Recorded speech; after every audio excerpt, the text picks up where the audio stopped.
It do be BCS vlog time again. So what's up everyone, welcome to the Team League video because we're doing 2 events in Chicago. We're doing this and then there's the Mermaid one. Make sure you are subscribed to see I go live because I'll probably post both of them at the same time because I'm insane. It'll be up there somewhere. But this is the one for the 3v3 format with being the human beings, and I, after much deliberation, gotta go doggos. We gotta go doggos. Like, honestly, if I was being more competitive about it, I'd probably play Burgla, because that is actually my competitive deck, and don't make me get started about Japan. And if we had any pride, I'd probably be doing Back for Dolls, hashtag Gear Moon Circus, but let's be real. Team League, I've been hyping up this deck nonstop. You've seen 10 billion videos. Our team is literally named after my dog Coney. So let's go ahead and get started with it, show off deck profile, wait for the other guys to show up, and then head to Chicago. See you guys there. If you see me there, just, I know I'm saying this after the video goes out because you would have already seen me. Subscribe. Deck vlog segment. Alright, so just real quick overview because I've shown you some lists and done plenty of, bye Evie. Hi Coney. Coney, watch over Evie. Oh my god, I love this dog so much. But this is kind of the list I came up after several weeks, almost a month of testing this bad boy out. Basically, you got your Sunrise, you got your core of the deck, that's the best girl. I'm a little sad that these didn't come in because I was supposed to get 3 more frame rares in time for the tournament, but whatever, we got one so for 1 frame. Maybe we'll pick up 2 more before I finalize the list. One of this boy, I almost insist, his ability to return cards back to the deck is just top tier. Makes it so long as possible, makes it so you could run less targets while running more good stuff while running enough targets. It's just absolutely peak. New cards you haven't seen yet. Oh, here's the dogs. You know the dogs. This is the big boy. This, if you don't play against controller, if you just need to get energy resources. This is the call card added deck. Cute combo with any of your call cards add deck things. I'm personally only running one of it now because I just found that most of the time I like this for a more defensive option, and I was calling it way too often off skills. So down to 1 emergency button if you need it, but you shouldn't need it. Selgon, this is Saragon. Saragon, you know Saragon. Kitty is good. Meow meow. I'm gonna show it off in a second, but here's my Wingle Brave starter. This will not be the starter in about 2 seconds because this card exists and I finally got the common in. Stuff I haven't talked about. Here we go. This is the cutest thing in the world. This was the common that came out of the Leo set. Basically, if another unit was placed on rear guard from deck, just gets +10. You may be like, oh, why you just run a +10 rear guard? It doesn't really do anything. You make numbers in this deck. You make the big numbers in this deck with the things like Owie and any of your boosters getting power and getting more power off their skills or power, or spoilers these get power. The fact is that you make stupid numbers in this deck. I think that on average you hit in the 30s by turn 2, and turn 3 onward you should be 40 to 50, so this is just good. This is an amazing tech that gives you a lot of pressure. 3 copies because you run a lot of 3 copies in here. This is new. I have 2 Tiefs now. Well, I got manga Tief, but it's T-Heart, you know, you love her. She works with orders and more superior call engine. This is a shiny copy of this for all I'm concerned. It gets +10 when it attacks, unless you draw a card or whatever. I don't know. It's just more emergency button. You should be able to fill field out of almost anything, but emergency button, emergency button, emergency button, emergency button, emergency button. You call a lot of cards constantly. That's the point we're trying to make. I did decide to go with 2 Shield Boys purposely over the Biscottis. Pretty much my reasoning behind this was one of the biggest things behind this deck is defense. Obviously it's very aggressive, but I found that a lot of my losses were coming down to the fact that I just couldn't choke out games long enough. The 10k shield is nice. It is a guaranteed 10k shield as opposed to this guy just random one-of card. So while I'm not getting this grind anymore, which kind of sucks, it's fine. You're just using your energy on other things now, like the order that you run 3 copies of here in the background. This is like best card in the deck. So I think this is a little better for your cycle card of choice. Resources are all a little over the place, but that's just something you have to work with, so whatever. Resources are all over the place. That's something you have to work with. I was toying around a little bit with using Toy Cast, being a little bit more defensive with that, but just resource management. And you draw cards if you don't need resource management. It is a very good card. I already said it, shut up. Energy Blast 2, buff your field, draw a card, solid. I kind of wanted to get 3 foils in the promos, but I didn't try them out eventually. That's the point we're making. That is the main core of the deck. Perfect cards. Comment down below. I like this guy because his art is amazing.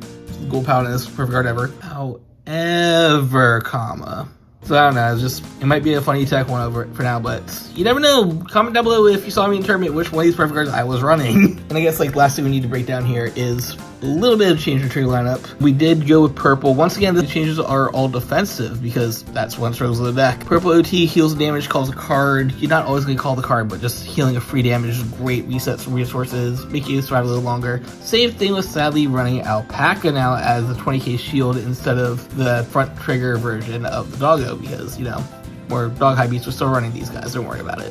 Overall, I think it's just a little bit more consistent build. It's a little survive a little longer, and it still is powerful enough to just trade blows nonstop. This is a highly aggressive deck that just rebuilds stuff still. It's done me well in the past. We're about to take it to the big event and see if it does well in the future. Shout out to this mat. I don't think I can bring this mat because it's not official, but Avalon Accessories. Yeah, boys. Here's the logo right there. Check them out. Order some cool stuff. This is a nice felt owie dog mat. This is like my mat for locals now whenever I play this deck. It's such a dog deck that Coney's growling. Aren't you, Coco?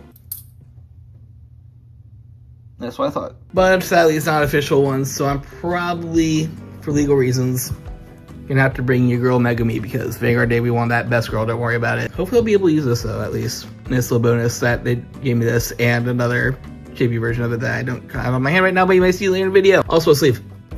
So sad I can't use this custom sleeve, but this is the one that just straight goes an owie, and that makes so much sense. Okay, chat, I'm actually kind of stupid. I had a little panic attack trying to find my other markers because I was gonna promote the thing, and I couldn't find them because I almost forgot I put them in the Keter box. So I was just kind of test this out, see how it fit. Little torn on what to bring. I might bring the Keter box, might bring the doggo box, because it literally even says Hound Raiser on it and has doggo on it, but this is just the official one if it's everything. We got the card, and Garmore sleeve, of course. Some dice. Once again, Avalon. Yo, boys, I didn't order these directly. Teammate got them for me. Wanted another color, but pink works for another deck I'm playing. Don't worry about it. Here's the other one. I love this art so much. Should be owie with a couple of happy doggos. So good. But if I can't use an unofficial one for whatever reason, we also got your girl. She will probably be guest starring in the other deck I'm bringing. Make sure you subscribe to see that other video go live. Ancient Cincinnati tradition. We have to shave all the losses away before a big tournament.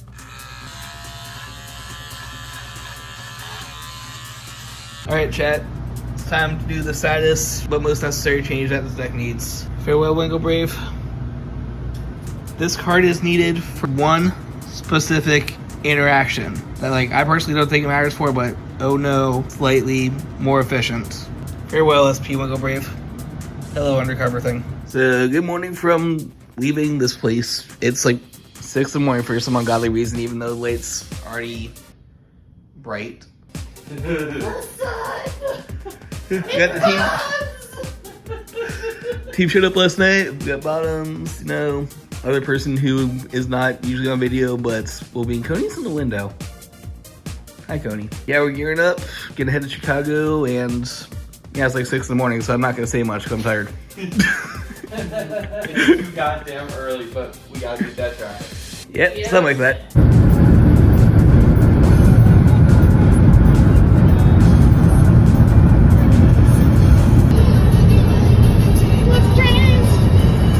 So many trains. Tokyo! Ichigo! Tokyo! That's another one. That's the same one. Go. We have reached the hotel. Yeah, that we have. All the way up there somewhere. But doesn't It's so fancy. So the most important part of the room. We have a patio. A little outdoor patio. And I could literally see my car from here. Don't dock me, you can't even see license plate, it doesn't count. Alright, I know this video is about the tournament and not the hotel, but seriously, look at this place. I'm saying that. This is like the cheapest, most normalist hotel that they recommend me on hotels.com. It just goes. There's no one pushing it, just goes. And we didn't even see this until just now when I was sussing the place out. Because we came in the back where you've seen many parking spots already. But this is my freaking hotel for the next 2 days. And this is right across from the convention center. This is actually kind of insane, kind of nice. The high beasts, they called me. They know I'm playing Hound Raiser or something. We're right in the middle of the highway too. Look at this. This is like right in the middle of Chicago, yeah, basically. Chicago, and we got a deer. Yep. Oh dear.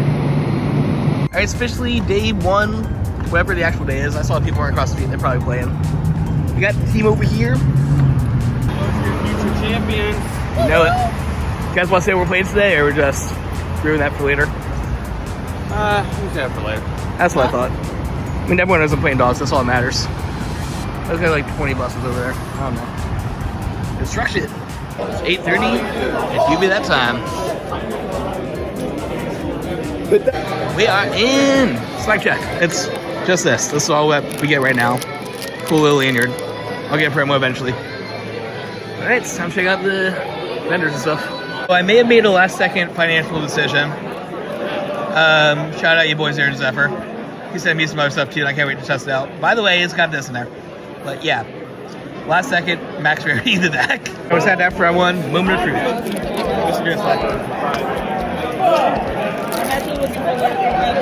Yes! Is that the one? I have one. How much is it? I need all these hyper rolls. Oh, it's so good. Alright, camera's going off. All the other 4 judges, who you can identify by the iconic polo around the show floor. Just raise your hand if you need their attention for anything. I got this one literally. 242, by the way. That should be something. Official vendors for the event. Alright, round 1 done. Moving around. We literally moved up 1 table from 42 to 41. So, I got my game. I played against last, and I literally won by like turn 3. And unfortunate loss. Unfortunate double loss that time, but it happens, I guess. Yeah, Rezo round 1. I had glass. What are you playing against? Boscigar, I think? Yeah. Alright, so we on to round 2. People are coming in. I'm so happy I pulled my freaking rifle ball, but it'd be nicer if we actually won the match, obviously. Let's go. That'd be the shortest transition ever, because we go from that side to this side, but it's higher numbers. Oh, keep covering. I know these guys. We are talking after this. Okay. Yeah, we run round 2. I win. You did a thing. She won. Another red zone. I have to talk about that later, but I played against Oregon. That's all that matters, because there is a team of mouse noise right here. Alright, so end round 3, first actual loss, because, well, it's lost. Let's play against Lebanon. This actually is a team from Columbus every year. So the other part of Ohio. Was it Pixel Palace? Pixel Palace. Yeah. Make sure you check that out if you're in the Ohio area. I want to check it someday. I was playing against Lebedress. I did forget to activate my always give the rear guard an attack skill once because I was stupid. I was like, oh hey, let's read this, make sure it's activated. Then forgot to activate it, so. Don't know if that would matter. That would have been 1 more card in hand. It was a pretty good match either way. It's just, I play against Lebedress. If you can't beat it in the first few turns, it's not no climb. I was fighting Bagra. You got Bagra, and then Bottoms beat up Ons. I almost said Leonard. Leo Odium, so. We did get 1 win, but sadly it's still 2 losses, so it still counts. My first actual loss. I know, still good games. Glad it's another local team. This has been like the least amount of movement in regionals ever. We started here at 42, 21, went up here to 28 or whatever. Now we're back down to 23. Just going in a circle. Yep, what she just said. So I actually got against Bob Cigar. Somehow I dodged it for 3 rounds, but long story short, very back and forth game. I whipped on like 1 skill, but it didn't matter. I basically won off 6 damage shield and actually came over here first time on it. So trigger carries, but I mean that's all you could really do against Bob. Yep. Yeah, he's hit Basagra. I got what? Odium on there, that's nice. Odium when I'm not fighting Red Zaya. Yes. I still got to try that, but yeah, that was a very close match though. Very good games. We're what? 2-2 now, I think? 2 people, 1 of the losses was a double loss, doesn't count. I'm 3-1 personally, that's all that matters. I just listened to existence. So I was joking about 26, so I've been in this corner all day. Literally 26.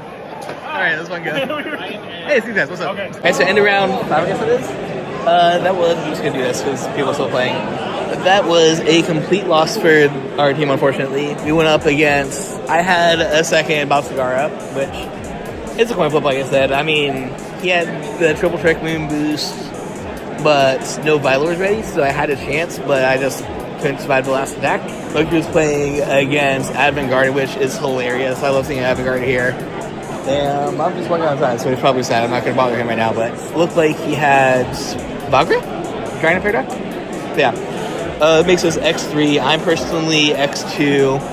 Not sure what we're going to do from here, but I'm proud of myself at least. Like, I'm at least pressuring Bob Cigara into it being a coin flip, and that's all I can really do, so.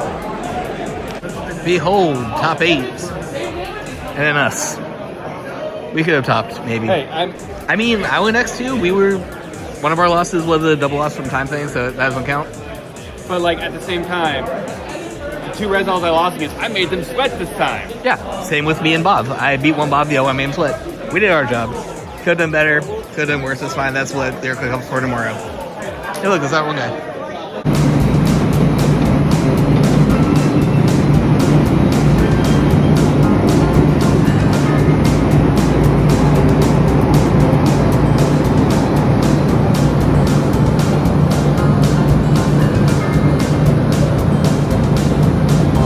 You know it's the night after outro when I don't set up correct lighting, forget to plug in my microphone, and I forgot the other part of the skag. Quick recap. Obviously we did drop after round 5. Oh no. Realistically there was only 2 rounds left because it was a 7-round event before top 8. By the way, Bushy Road, kinda sucks to just do a cut straight to top 8 with that many people there, but whatever. I think we placed somewhere in the 60s after cutting, but once again, that's like basically at the end of the tournament, and I'm proud of myself personally. Like you guys saw, our team confirmation was basically Impaldio seat 1, our starter seat 2, which are both pretty good decks, honestly, very meta. And if Hound Raiser seat 3 isn't the dark horse of all time, I don't know what is. That said, I don't think there's any rhyme or reason to seat placement in this event. I've been doing a lot of research prior from all of Fuzzy's various reportings. Shout out to our Lord and Savior Fuzzy Paradox. Thank you for doing God's work. Because basically, yes, there are things like Bob Scar everywhere, the decent amount of stride decks. I think I saw Levy Dress was pretty prominent, but there's no rhyme or reason. You just kind of put things wherever they go. That said, I can't really speak too much for the other 2 besides the little blahs that I went into, but there'll be little matchups up there along with their decks. Seat 3, round 1 played against Glass, Rogue. Round 2 played against Zorga. I'd consider that like Rogue-ish. I mean, it's a good deck. I just haven't played against it in forever, and let's be real, those are so okay decks. Like round 3 when I played it against Levy Dress, but 2 Boss Cigars still in seat 3. Case in points. I think we did pretty well there though for the games that I played. Once again, the Zorga player kept on coming up to me throughout the event saying I was the one person he actually lost to all day. And my Bob was a 50-50. So my only loss that I'm a little sad about is Levy Dress, but that kind of came down to the fact that I just couldn't finish him off fast enough and did one little misplay in there. So curious to see how it went if we kept going, but at that point it was just kind of towards the end of the day we wanted to go get our Give Willie as One Punch Man token, so we did that. Anyways, kept you guys here pretty long, so I'm just going to go ahead and say, if you like what I do here and want to help support me on this channel, make sure to check out my page on TCG Player where I sell my own card game stuff, or if you don't want to buy trading cards, just drop me a tip on Ko-Fi. It's kind of like Patreon or whatever, don't worry about it, because trips like this are expensive, hotels are expensive, and I totally did not buy a bunch of stuff while I was there. Spoilers, more content coming in the future. But let's be real, Hound Raiser deserves to be in Corona, but still got a lot of videos to edit because like I said, this is going live with the lyrical deck as well too for one special, ladies and gentlemen, and I'm still working on editing a couple of other vids. So until next time, thank you guys for watching. If you like this, comment, subscribe, and always embrace the infinite.